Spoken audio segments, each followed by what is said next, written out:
Hello friends, स्वागत है आप सभी का हमारे यूट्यूब चैनल ट्रिक्स 91 पर। आज हम बात करने वाले हैं railway RRB group D online form 2026। 22,000 plus post इसकी आपके सामने खुलकर आ चुकी हैं। यानी कि आरआरबी फिलहाल आपको देखने को मिल रहा होगा कि आरआरबी फिलहाल फुल एक्टिव मोड में है। अभी आरआरबी रेलवे ग्रुप डी के एडमिट कार्ड और एग्जाम सिटी आई थी कि अभी तक आप पेपर भी फाइनल नहीं हुए, और उसके तुरंत बाद ही आरआरबी ने दोबारा फिर ग्रुप डी की वैकेंसी आपके सामने आ गई है कि 21 जनवरी 2026, यानी कि आप 21 जनवरी 2026 से आप फॉर्म भरना स्टार्ट कर सकते हैं। और फॉर्म भरने की लास्ट डेट होगी आपकी 20 फरवरी 2026, और फीस पेमेंट लास्ट डेट होगी आपकी 20 फरवरी 2026। एप्लीकेशन फीस की अगर बात करें तो जनरल, ओबीसी, ईडब्ल्यूएस की वही सेम जो 500 रुपए रखी गई है, और एससी, एसटी और पीएच की आपकी 250 रुपए, और ऑल कैटेगरी फीमेल आपकी 250 रुपए रखी गई है। इंपॉर्टेंट बात यह है, ये यहाँ पे लिखा है कि fee refund after appearing in stage first one, यानी कि जब आपका पहला एग्जाम हो जाएगा, यानी कि आपकी फर्स्ट स्टेज का आपका एग्जाम हो जाएगा, तो आपकी फीस रिफंड कर दी जाएगी। कितनी रिफंड कर दी जाएगी?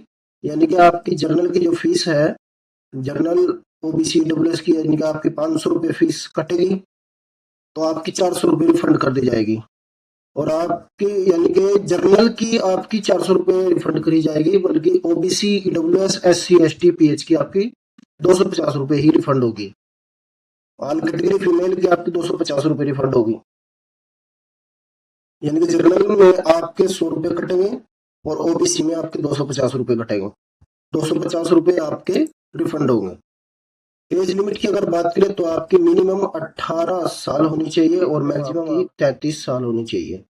आपको डिफाइन कर सकते हैं कि आपकी एज कितनी है और आप कितनी एज के हो चुके हैं। तो यहाँ पे आप क्लिक करते हैं। यहाँ पे क्लिक करने के बाद आपके सामने एज कैलकुलेटर खुल के आ जाता है। यहाँ पे लिखा है आपका डेट ऑफ बर्थ। तो जैसे मैं यहाँ पे एग्जांपल के तौर पे आपके सामने डेट फिल करके दिखा रहा हूँ। जैसे मैं यहाँ पे ऊपर डालना है आपको डेट ऑफ बर्थ, यानी कि आपकी जन्म तिथि यहाँ पे डालनी है। उसके बाद आपको डालना है एज ऑफ, यानी कि आपकी आपकी जो 1 जनवरी 1/1/2026 तक आपकी डेट 18 से 33 ईयर होनी चाहिए। तो यहाँ पे हम कैलकुलेट करते हैं एज को, तो आप यहाँ पे क्लिक करते हैं। तो यहाँ पे आपके सामने आ गया कि 27 साल 4 महीने 19 दिन, ये ऐसे आपकी एज निकाल के आपके सामने दिखा देगा। यहाँ से हम अपनी एज को कैलकुलेट कर सकते हैं। नंबर और पोस्ट की अगर बात करें तो टोटल पोस्ट आपकी 22,000 प्लस अप्रोक्स रहने वाली है। अभी तक पूरी फाइनली क्लियर नहीं हुई है।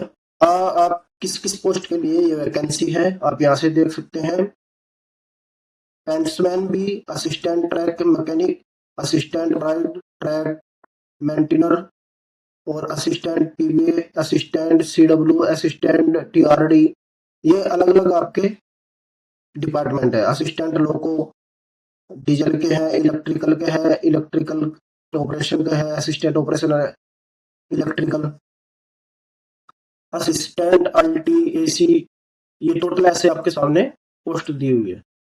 क्वालिफिकेशन की अगर बात करें, एजुकेशन क्वालिफिकेशन में आपके पास candidate who has pass their matriculation, यानी कि आप 10th पास होने चाहिए मिनिमम, और level of examination for any recognised board along with ITI certificate in related trade, यानी कि जो आपकी ट्रेड दी गई है, इन ट्रेड के अकॉर्डिंग आपके पास आईटीआई होनी चाहिए।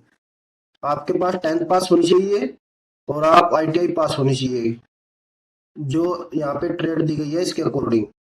यानी कि आपके पास ट्रेड फ्रॉम एनसीवीटी या एससीवीटी, अप्रोक्स इंस्टीट्यूट, और या एनएसी, यानी कि नेशनल